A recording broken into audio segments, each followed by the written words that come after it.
अध्याय 15 गाय का घी और विज्ञान। सनातन कर्मकांड और साधारण पूजा पाठ में गाय के घी के प्रयोग का विधान है। प्राचीन काल से भारत में गाय के अतिरिक्त और भी कई ऐसे पशु थे जिनके दूध से घी बनता था।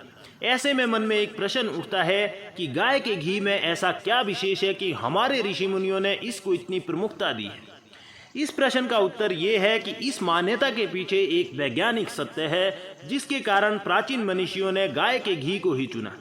यदि हम 5-6 प्रकार के भिन्न भिन्न द्रव्यों से दिए जलाएं तो हमें गाय के घी का वैज्ञानिक आधार आसानी से समझ में आ जाएगा।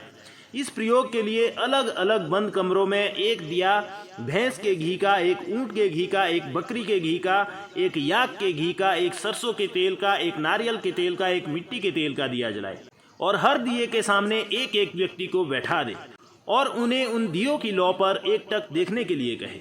आप देखेंगे कि कुछ समय बाद उन सब की आंखों में जलन शुरू हो जाएगी। कुछ की आंखों में पहले तो कुछ की आंखों में कुछ देर बाद जलन अवश्य पैदा होगी, परंतु जो व्यक्ति गाय के घी के दिए के सामने बैठा होगा उसकी आंखों में जलन पैदा नहीं होगी, अपितु वो अपनी आंखों में शीतलता महसूस करेगा। इसका वैज्ञानिक कारण है कि गाय के घी के दिए के अलावा दूसरे द्रव्यों से जलने वाले दियों से जो धुआं निकलता है उसका उत्सर्जन वातावरण और मनुष्य की आंखों के लिए हानिकारक है, कुछ का कम तो कुछ का ज्यादा।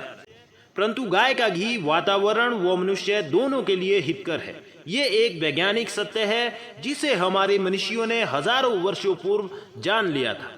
इसके अतिरिक्त गाय के घी से हवन में दी गई आहुति से वातावरण की शुद्धि होती है। यही नहीं, ये परमाणु रेडिएशन से वातावरण की रक्षा करता है।